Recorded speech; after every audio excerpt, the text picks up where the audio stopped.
ராணிப்பேட்டை மாவட்டம் ஆற்காடு தண்டுக்காரர் தெருவை சேர்ந்த மணி என்பவரின் வீட்டின் அருகே கட்டி வைக்கப்பட்டிருந்த மாடுகளை நள்ளிரவில் வாகனத்தில் வந்த மர்ம நபர்கள் திருடிச் சென்றுள்ளனர். இது தொடர்பான சிசிடிவி காட்சிகளை கொண்டு மாட்டின் உரிமையாளர் மணி ஆற்காடு நகர காவல் நிலையத்தில் புகார் மனுவை வழங்கியுள்ளார். அதன் அடிப்படையில் மாடுகளை திருடிச் சென்ற மர்ம நபர்களை போலீசார் தேடி வருகின்றனர். சேலம் மத்திய சிறையில் 1050க்கும் மேற்பட்ட கைதிகள் உள்ளனர்.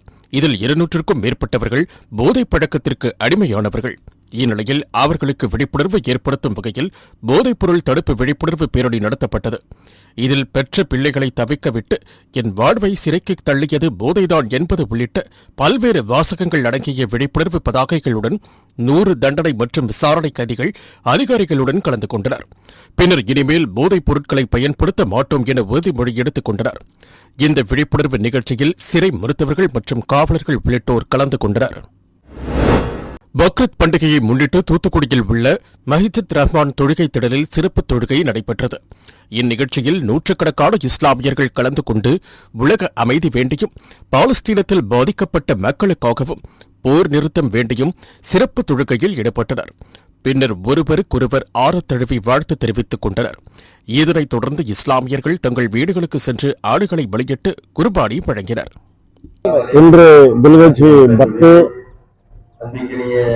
ஈதுல் அல்ஹா தியாக திருநாள், ஹஜ்ஜு பெருநாள் என்று இஸ்லாம் சொல்லுகிறது.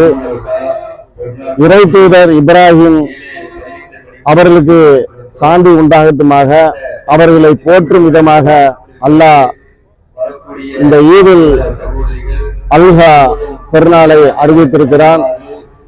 நாங்கள் உலக மக்கள் அனைவருக்கும் ஈதுல் அல்ஹா பெருநாள் வாழ்த்துக்களை தெரிவித்துக் கொள்கிறோம்.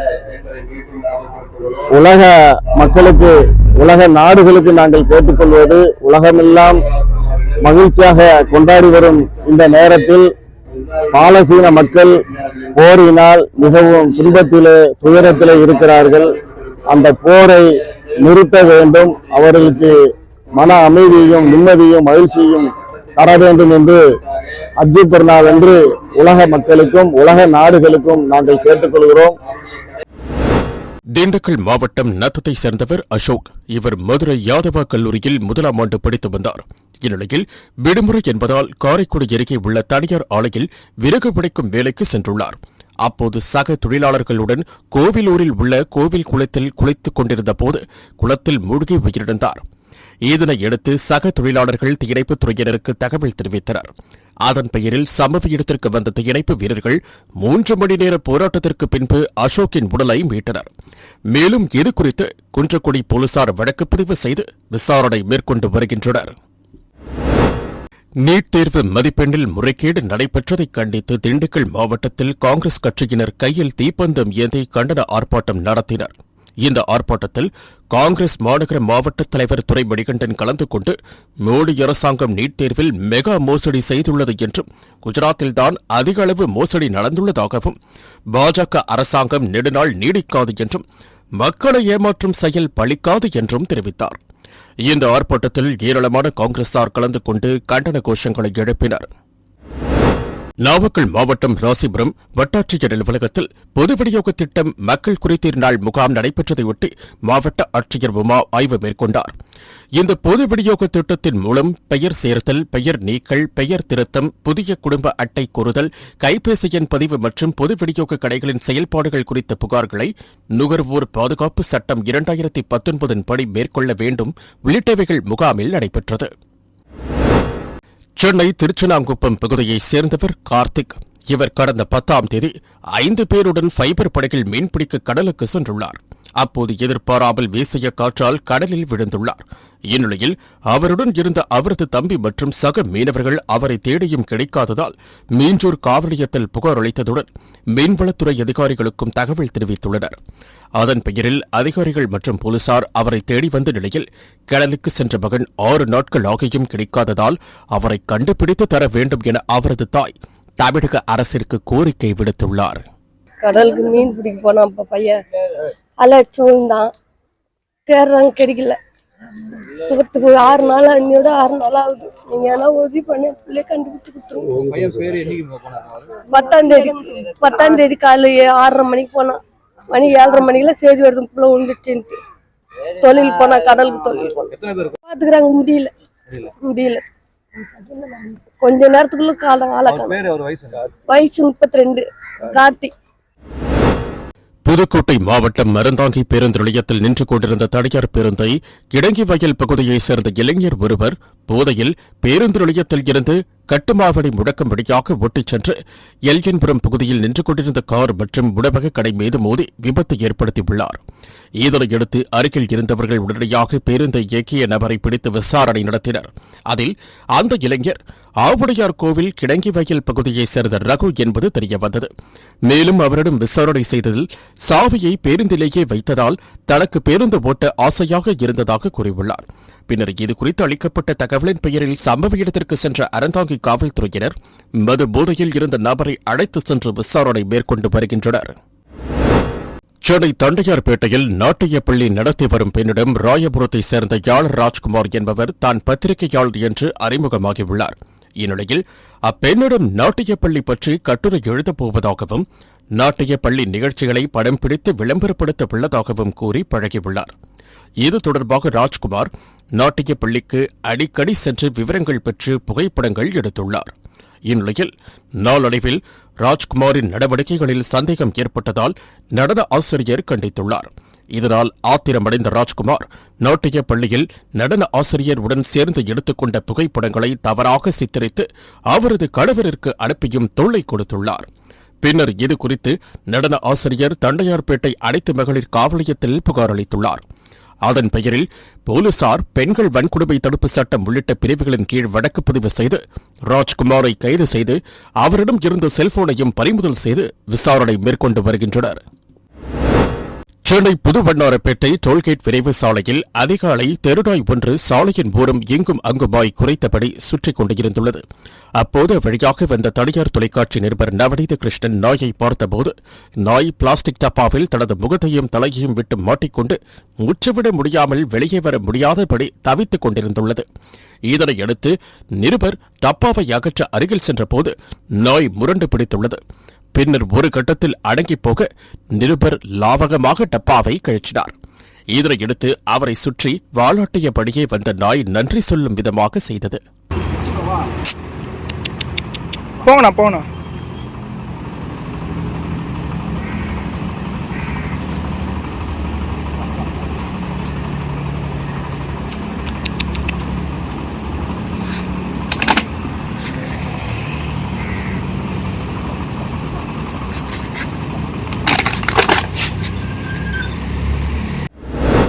திருவள்ளூர் மாவட்டத்தில் தேசிய நெடுஞ்சாலைத்துறையினர் 200 அடியில் திருவள்ளூரில் இருந்து திருநின்றவூர் வரை சாலை அமைத்து வருகின்றனர். இந்த சாலைக்கு அருகே உள்ள நீர்நிலைகளில் இருந்து 50.625 கனமீட்டர் சவுடு மண் அள்ள மாவட்ட நிர்வாகம் தனியார் நிறுவனத்திற்கு 5 மாதத்திற்கு அனுமதி வழங்கியுள்ளது. ஆனால் கடந்த 10 நாட்களிலேயே 50.625 கனமீட்டர் மண்ணை அள்ளிவிட்ட நிலையில் மேலும் மணல் அள்ளப்பட்டதாக கூறப்படுகிறது. இதற்கு ஊர் மக்கள் எதிர்ப்பு தெரிவித்ததால் மக்களை சரிகட்ட தனியார் நிறுவனம் ஐயத்தூர் ஊராட்சியில் உள்ள ஒவ்வொரு ரேஷன் அட்டைதாரர்களுக்கும் 1500 ரூபாய் தொகையை வழங்கினர். இதனை மக்கள் நீண்ட வரிசையில் நின்று பெற்றுச் சென்றனர். இந்த காட்சிகள் தற்போது இணையதளத்தில் வைரலாகி பெரும் அதிர்ச்சியை ஏற்படுத்தியுள்ளது. தேனி மாவட்டம் ஆண்டிப்பட்டி அருகே உள்ள சித்தார்பட்டி கிராமத்தைச் சேர்ந்தவர்கள் பாண்டியன் தமிழ்ச்செல்வி தம்பதியினர். இந்த தம்பதிக்கு 2 வயதில் லித்திகா ஸ்ரீ என்ற பெண் குழந்தையும் 7 மாதத்தில் ஒரு பெண் குழந்தையும் உள்ளது. இந்நிலையில் வீட்டில் படுத்திருந்த 2 வயது சிறுமி லித்திகா ஸ்ரீக்கு வாயில் திடீரென நுரை தள்ளியுள்ளது. இதனைக் கண்டு அதிர்ச்சியடைந்த தமிழ்ச்செல்வி உடனடியாக குழந்தையை மீட்டு ராஜதானி அரசு ஆரம்ப சுகாதார நிலையத்திற்கு கொண்டு சென்றார். அங்கு குழந்தையை பரிசோதித்த மருத்துவர்கள் குழந்தையின் ரத்தத்தில் சர்க்கரையின் அளவு 400க்கும் அதிகமாக இருந்ததாக கூறினார். தொடர்ந்து மேல் சிகிச்சைக்காக குழந்தையை தேனி அரசு மருத்துவக் கல்லூரி மருத்துவமனைக்கு அனுப்பி வைத்த நிலையில் சிகிச்சை பலனின்றி குழந்தை பரிதாபமாக உயிரிழந்தது.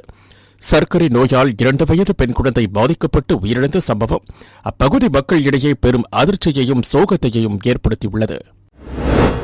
அரியலூர் மாவட்டம் திருமானூர் அருகே உள்ள வீரகாலூர் மெயின் ரோட்டில் விக்னேஸ்வரன் என்ற பெயரில் மருந்து கடை செயல்பட்டு வருகிறது. இந்த மருந்து கடையில் ஆங்கில மருத்துவம் படிக்காமல் ஆங்கில மருத்துவம் பார்ப்பதாக திருமானூர் வட்டார மருத்துவ அலுவலர் மணிவண்ணனிற்கு புகார் அளிக்கப்பட்டது. இந்த புகாரின் பெயரில் சம்பவ இடத்திற்கு சென்ற மருத்துவர் மணிவண்ணன் மருந்து கடையை ஆய்வு செய்தபோது அங்கு பொதுமக்களுக்கு மருத்துவம் பார்த்தது தெரியவந்தது. இதனையடுத்து பொதுமக்களுக்கு பாதிப்பை ஏற்படுத்தும் வகையில் ஆங்கில மருத்துவம் படிக்காமல் மருத்துவம் பார்த்த தஞ்சாவூர் மாவட்டத்தைச் சேர்ந்த பன்னீர்செல்வம் மீது திருமானூர் காவல் நிலையத்தில் அளிக்கப்பட்ட புகாரின் பெயரில் பன்னீர்செல்வத்தை கைது செய்த போலீசார் விசாரணை மேற்கொண்டு வருகின்றனர். உலக முதியோர் வன்கொடுமை விழிப்பு தினத்தை முன்னிட்டு RMT குரூப் ஆஃப் ஹாஸ்பிட்டாலிட்டிஸ் ட்ரஸ்ட் மற்றும் சென்னை சைக்கிள் ஓட்டுநர் குழு இணைந்து மெரினா கடற்கரையில் சைக்கிள் பேரணியை நடத்தினர். இப்பேரணியை இளம் மோட்டார் சைக்கிள் சர்க்கியூட் பந்தய வீரர் ரக்ஷித் எஸ் தேவ் கொடியசைத்து துவக்கி வைத்தார். இந்த நிகழ்ச்சியில் சைக்கிள் ஓட்டுபவர்கள், செவிலியர்கள், மாணவர்கள், தன்னார்வலர்கள், மருத்துவர்கள், ரொட்டேரியன்கள் மற்றும் சமூக சேவகர்கள் உள்ளிட்டோர் பங்கேற்றனர். பின்னர் விழிப்புணர்வு நிகழ்ச்சியில் பங்கேற்றவர்களுக்கு பதக்கங்கள் வழங்கி கௌரவிக்கப்பட்டது. தமிழகத்தில் 2019 பதவியேற்ற உள்ளாட்சிகளின் பதவிக்காலம் முடிவடைய உள்ள நிலையில் விரைவில் அதற்காக சாதாரண தேர்தல் நடத்த தமிழக அரசு திட்டமிட்டு வருகின்றன. இதனிடையே மாவட்ட எல்லைகள் பிரிப்பு காரணமாக விழுப்புரம் மாவட்டம் உள்ளிட்ட 9 மாவட்டங்களில் உள்ளாட்சி சாதாரண தேர்தல் 2021 நடத்தப்பட்டது. 5 ஆண்டுகள் பூர்த்தியாகாத நிலையில் இந்த மாவட்டங்களுக்கு சேர்த்து உள்ளாட்சித் தேர்தல் நடத்தப்போவதாக கூறப்பட்டு வந்தன. இதற்கு எதிர்ப்பு தெரிவிக்கும் வகையில் அடுத்த கட்ட நடவடிக்கை குறித்து விழுப்புரத்தில் 9 மாவட்ட ஊராட்சி மன்ற தலைவர்கள் கூட்டமைப்பின் ஆலோசனைக் கூட்டம் தலைவர் மாவோ தலைமையில் நடைபெற்றது. இதில் தமிழக அரசு 9 மாவட்டத்திற்கும் சேர்த்து உள்ளாட்சித் தேர்தல் நடத்தப்படும் என்ற வதந்திக்கு முற்றுப்புள்ளி வைக்க வேண்டும், ஊராட்சிகளின் பதவிக்காலம் 5 ஆண்டுகளுக்குள் தமிழக அரசு கலைத்தால் எங்கள் உரிமையை நிலைநாட்ட நீதிமன்றத்தில் வழக்கு தொடர நடவடிக்கை மேற்கொள்வது என்பது உள்ளிட்ட தீர்மானங்கள் நிறைவேற்றப்பட்டன. திண்டுக்கல் பகுதியில் யானை தந்தம் கடத்தி விற்பனைக்கு கொண்டு செல்லப்படுவதாக தமிழ்நாடு வன மற்றும் வன உயிரின குற்றங்கள் கட்டுப்பாட்டு பிரிவிற்கு ரகசிய தகவல் கிடைத்தது. அதன் பெயரில் திருச்சி, மதுரை, திண்டுக்கல் மாவட்ட வனத்துறை அதிகாரிகள் தலைமையிலான குழுவினர் கனிவாடி அருகே உள்ள ஆல்டா என்ற பகுதியில் தீவிர கண்காணிப்பில் ஈடுபட்டிருந்தனர். அப்போது சந்தேகத்தின் பெயரில் ஒரு நபரை பிடித்து விசாரணை செய்ததில் அவரிடம் ஒரு ஜோடி யானை தந்தம் இருப்பது தெரியவந்தது. இதனையடுத்து தந்தங்களை பறிமுதல் செய்த வனத்துறையினர் மேலும் அவருடன் இருந்த 3 பெண்கள் மற்றும் 3 ஆண்களை கன்னிவாடி வனச்சரக அலுவலகத்தில் அழைத்து வந்து தொடர்ந்து விசாரணை நடத்தி வருகின்றனர். விருதுநகர் மாவட்டம் ஸ்ரீவில்லிபுத்தூர் அருகே எரிச்சனத்தம் பகுதியில் உள்ள கிருஷ்ணநாயக்கர்பட்டி பகுதியில் வசித்து வந்தவர் பிரசாந்த். இவர் தனது மனைவியுடன் ஏற்பட்ட கருத்து வேறுபாடு காரணமாக மனைவியை பிரிந்து கடந்த 1.5 வருடமாக தனது குழந்தையுடன் வசித்து வந்துள்ளார். இவர் எரிச்சனத்தம் பகுதியில் பன்றை இறைச்சி கடை நடத்தி வந்துள்ளார். இந்நிலையில் இவர் குன்னூர் விளக்கு அருகே இன்று ஆட்டு இறைச்சி கடை போடுவதற்காக நேற்று இரவே எரிச்சனத்தத்தில் இருந்து புறப்பட்டு கிருஷ்ணன் கோவிலில் வசித்து வரும் தனது மாமா வீட்டிற்கு வந்துள்ளார். இந்நிலையில் இன்று அதிகாலை கிருஷ்ணன் கோவில் பகுதியில் உள்ள தனியார் பார் அருகே ரத்த வெள்ளத்தில் வெட்டுக்காயங்களுடன் பிரசாந்த் பிணமாக கிடந்துள்ளார். இதுகுறித்து தகவல் அறிந்த நிகழ்விடத்திற்கு சென்ற கிருஷ்ணன் கோவில் போலீசார் வெட்டுக்காயங்களுடன் கிடந்த பிரசாந்த் உடலை கைப்பற்றி பிரேத பரிசோதனைக்காக ஸ்ரீவில்லிபுத்தூர் அரசு மருத்துவமனைக்கு அனுப்பி வைத்துள்ளனர். மேலும் பிரசாந்தை கொலை செய்தது யார், எதற்காக கொலை செய்தனர் என்பது குறித்து கிருஷ்ணன் கோவில் போலீசார் விசாரணை நடத்தி வருகின்றனர். திருப்பூர் மாவட்டம் தாராபுரம் நகர் பகுதியில் பொதுமக்கள் அதிகம் சென்று வரும் இடங்களில் சமூக விரோதிகள் மருந்து பொருட்களை வீசி செல்கின்றனர். இதனால் துர்நாற்றம் வீசுவதோடு நோய் தொற்று ஏற்படும் அபாயம் ஏற்பட்டுள்ளதாக அப்பகுதி மக்கள் அச்சம் தெரிவித்துள்ளனர். எனவே உடனடியாக தாராபுரம் சுகாதாரத்துறை மற்றும் சம்பந்தப்பட்ட துறை அதிகாரிகள் நடவடிக்கை எடுக்க வேண்டும் என்று கோரிக்கை விடுத்துள்ளனர். திருவள்ளூரில் இருந்து திருத்தணி மார்க்கமாக ஒரே இருசக்கர வாகனத்தில் ஸ்ரீனிவாசன், ஹரிக்குமார் மற்றும் சின்ராசு ஆகியோர் சென்று கொண்டிருந்தனர். அப்போது திருவள்ளூர் அடுத்த கொசவன்பாளையம் அருகே சென்னை திருப்பதி தேசிய நெடுஞ்சாலையில் சென்றபோது எதிரே ஜல்லிக்கற்களை ஏற்றிக்கொண்டு வந்த ஆந்திர பதிவெண் கொண்ட லாரி இருசக்கர வாகனத்தின் மீது நேருக்கு நேர் மோதியது. இதனையடுத்து சாலையில் சென்ற வாகன போட்டிகள் அளித்த தகவலின் பெயரில் திருவள்ளூர் தாலுகா போலீசார் சம்பவ இடத்திற்கு விரைந்து வந்து உயிருக்கு போராடிக் கொண்டிருந்தவர்களை ஆம்புலன்ஸ் மூலம் திருவள்ளூர் அரசு மருத்துவக் கல்லூரி மருத்துவமனைக்கு அனுப்பி வைத்தனர். அங்கு ஸ்ரீனிவாசன் மற்றும் ஹரிக்குமார் சிகிச்சை பலனின்றி பரிதாபமாக உயிரிழந்தனர். இச்சம்பவம் அப்பகுதி மக்களிடையே சோகத்தை ஏற்படுத்தியுள்ளது. உலக இரத்த தான தினத்தையொட்டி மயிலாடுதுறை அருகே மேலையூரில் உள்ள தனியார் பள்ளி ஒன்றில் உலக இரத்த தானம் செய்வதன் அவசியம் குறித்து பள்ளி மாணவர்கள் உணர்ந்து கொள்ளும் வகையில் பள்ளியில் இரத்த தான முகாம் நடத்தப்பட்டது. இதில் இரத்த தானத்தின் அவசியம் குறித்து மாணவர்கள் விழிப்புணர்வு அடையும் வகையில் அப்பள்ளியின் நிர்வாகிகள் மற்றும் ஆசிரியர்களும் மாணவர்களின் பெற்றோர்களும் கலந்து கொண்டு இரத்த தானம் வழங்கினர். இந்த இரத்த தான முகாமை பள்ளியின் தாளாளர் சிவகுமார் தொடங்கி வைத்தார். சுமார் 100க்கும் மேற்பட்டோரிடமிருந்து பெறப்பட்ட ரத்தம் மயிலாடுதுறை அரசினர் மருத்துவமனை ரத்த வங்கிக்கு கொடையாக வழங்கப்பட்டது. திண்டுக்கல் மாவட்டம் பழனி அருகே உள்ள நெருக்கல்பட்டியில் சிறிய அளவிலான கைத்தறி பூங்கா திறப்பு விழா நடைபெற்றது. 2 கோடி ரூபாய் மதிப்பீட்டில் துவக்கப்பட்டுள்ள சிறிய அளவிலான கைத்தறி பூங்காவை தமிழக கைத்தறி மற்றும் துணிநூல் துறை அமைச்சர் காந்தி திறந்து வைத்தார். தொடர்ந்து கைத்தறி புடவைகள் கண்காட்சியையும் அவர் துவக்கி வைத்தார். இந்நிகழ்ச்சியில் கைத்தறித்துறை முதன்மை செயலாளர் தர்மேந்திர பிரதான் யாதவ், தமிழக ஜவுளித்துறை ஆணையர் வள்ளலார் உட்பட ஏராளமான நெசவாளர்கள் பங்கேற்றனர். சேலம் அயோத்திப்பட்டினம் பகுதியில் உள்ள தனியார் கூட்டு அரங்கில் தமிழ்நாடு ஊராட்சி செயலாளர் சங்கத்தின் சேலம் மாவட்ட செயற்குழு மற்றும் பொதுக்குழு கூட்டம் சங்கத்தின் மாவட்ட தலைவர் சிவசங்கர் தலைமையில் நடைபெற்றது. இந்த கூட்டத்தில் சங்கத்தின் மாநில தலைவர் ஜான்போஸ்கோ பிரகாஷ் சிறப்பு அழைப்பாளராக கலந்து கொண்டு ஆலோசனை வழங்கினார். இந்த பொதுக்குழு கூட்டத்தில் ஊராட்சி செயலாளர்களுக்கு வழங்கப்படும் நிதியும் அரசு கருவூலம் மூலம் வழங்கப்பட வேண்டும் எனவும், ஊராட்சி செயலாளர்களுக்கு தேர்வு நிலை, சிறப்பு நிலை, தேக்கு நிலை ஊதியங்களை வழங்கிட வேண்டும் எனவும், ஊராட்சி செயலாளர்களை தமிழக அரசின் பென்ஷன் திட்டத்தின் கீழ் சேர்த்து வழங்கிட வேண்டும் என்பன உட்பட 10 அம்ச கோரிக்கைகளை தீர்மானமாக நிறைவேற்றினர். இந்த கூட்டத்தில் சங்க நிர்வாகிகள், உறுப்பினர்கள் உள்ளிட்ட பல்வேறு நிர்வாகிகள் கலந்து கொண்டனர். செங்கல்பட்டு மாவட்டம் அச்சரப்பாக்கம் அருகே விண்ணம்பூண்டி கிராமத்தில் தெருநாய்கள் அதிகமாக உள்ளது. இதனால் தெருக்களில் பொதுமக்கள் நடந்து செல்ல முடியாத நிலை உள்ளது. இந்நிலையில் தெருவில் விளையாடிக் கொண்டிருந்த சசிகுமார், சிவகாமி ஆகியோரின் மகன்களான ஹரிஷ், சஞ்சய் ஆகியோரை தெருநாய் கடித்துள்ளது. இதனையடுத்து சிறுவர்கள் இருவரையும் மீட்ட அப்பகுதி மக்கள் அரசு பொது மருத்துவமனைக்கு சிகிச்சைக்காக அனுப்பி வைத்தனர். இதுகுறித்து ஒரத்தி போலீசார் விசாரணை மேற்கொண்டு வருகின்றனர். இந்நிலையில் விண்ணம்பூண்டி ஊராட்சியில் நாய்களின் பெருக்கத்தை கட்டுப்படுத்த கிராம மக்கள் கோரிக்கை விடுத்துள்ளனர். தேனி மாவட்டம் உத்தமபாளையம் தாலுகா கூடலூர் அருகே அமைந்துள்ள பளியன்குடியில் வருவாய் கோட்டாட்சியர் தாட்சாயினி தலைமையில் வட்ட வழங்கல் துறை குறைதீர்க்கும் சிறப்பு முகாம் நடைபெற்றது.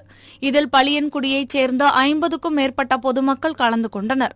இம்முகாமில் குடும்ப அட்டைதாரர்களின் புதிய அட்டை விண்ணப்பித்தல், பெயர் நீக்குதல், பெயர் சேர்த்தல் ஆகியவை வட்ட வழங்கல் துறை அதிகாரிகளால் நடத்தப்பட்டது. 50க்கும் மேற்பட்ட பழங்குடியினர் மக்கள் கலந்து கொண்டு பயனடைந்தனர்.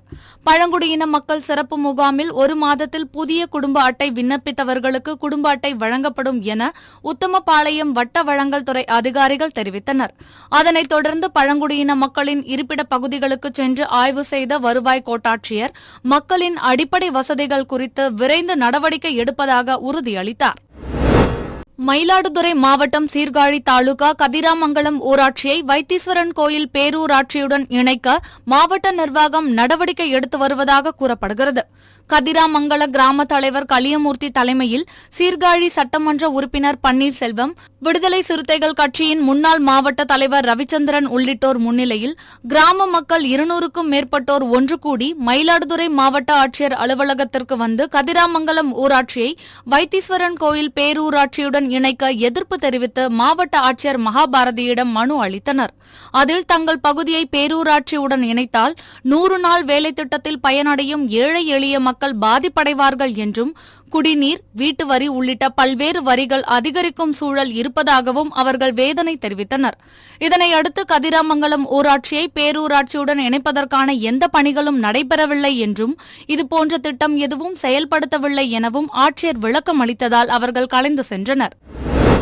கன்னியாகுமரி மாவட்டம் நாகர்கோவிலில் தமிழ்நாடு கல்வித்துறை அலுவலக பணியாளர் சங்கம் சார்பில் முப்பெரும் விழா நடைபெற்றது.